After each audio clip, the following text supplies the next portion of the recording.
So I think this is what a lot of Wyler shippers don't want to really acknowledge about their favorite show is that the men behind this show, the fully grown men behind this show, don't actually care about the moral implications of Laurel having groomed Tyler, especially if there was something sexual going on between the two of them. And in fact, they want to play it up to titillate the audience. They put Tyler in that cell, chained up, shirtless, with a shock collar around his neck, glistening with water on his body to look like he was like all sweaty. They did that on purpose, and it was because they wanted Tyler to be sexualized. Because Tyler was so sexualized in the Willow Hill scenes, every single character that he interacted with, he was going to have sexual tension with. Wednesday and Laurel, right? And they knew that that scene with Tyler killing Laurel was going to be sexualized. And it is, right? People are sexualizing the scene where he tells her to run. They're saying that's like their predator prey KINK, that people have this like KINK, right? And so that really like triggered a lot of people, that scene triggered a lot of people's KINK, and now they're sexualizing it because of that. And that's intentional. Like that was intentionally done.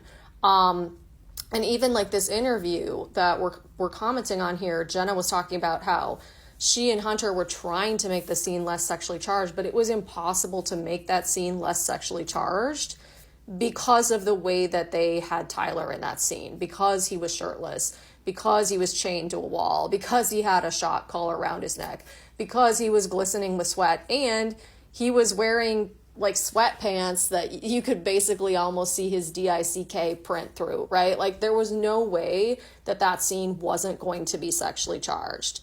And, you know, I know that it's because of the framing of that scene, because I'm rewatching season 1 right now. And there's a lot of scenes between Tyler and Wednesday that are not sexually charged at all. In fact, they just have like a friendship dynamic. And so it's not that like there's just this insane chemistry between these two actors. It's just the way that they framed that scene, right? And they framed that scene on purpose because they wanted to titillate the audience, because they want to make money off of their show. And they know that if people are like into it sexually, that they're going to keep talking about it and they're going to keep watching it. And it worked, because that's one of the main things. Like if you go on Instagram or anywhere and you just like look at like Wednesday stuff, one of the main visuals that's like being promoted everywhere is Tyler at Willow Hill. Like that's what people are talking about now after this season. So the other thing that I want to say about this is that there's other indications that the writers of the show and the director of this show and, you know, the adult actors as well, the ones who are like fully grown in their 30s and above, are not particularly bothered by there being weird, creepy scenes with minors, because I've been rewatching season 1, and there are actually a couple of different like sexual jokes that involve Enid and other characters who are also supposed to be minors. And to remind you, Emma Myers, I think, was only like 19 or 20 years old when she played that role. And she was supposed to be like a 16-year-old girl, 15 or 16-year-old girl. And then the boys that she's interacting with in those scenes, one of them is a scene with Eugene. And I have to go back and film it so that I can post it on here and show you what I'm talking about.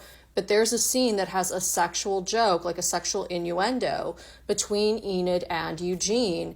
Eugene not only was playing a minor, but like literally is a minor. Like that actor is a minor, right? And yet they put that scene in there, and they knew what they were doing, and they did it on purpose. The same way they knew what they were doing when they put the scene in where Enid is bending over, cleaning the spill off of Lucas's pants at the Raven dance, and it looks like she's going down on him. Like they put that scene in there on purpose. It was completely gratuitous. It was not necessary, and yet they did it on purpose to make a sexualized joke out of Enid and out of Emma Myers. And so the people who make this show, as much as I love this show, I think there's some really problematic shit happening with some of the men behind this show.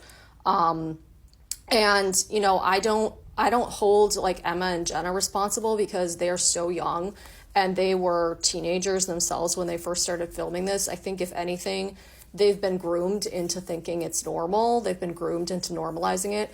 But I do hold Hunter Duhan responsible because that man's 31 years old, and some of the things he's saying in these interviews just show that he is not using a very responsible, ethical brain to think about the show. And clearly, I don't think that he is super concerned with some of these problematic messages that are being put out there. And in fact, some of them he's promoting himself, like when he said that Tyler abusing Wednesday was a form of foreplay. Like, that was an insane thing for him to say, right? So I do hold him responsible because that man has a fully developed frontal lobe and he should know, like, better, right? So anyway, that's all.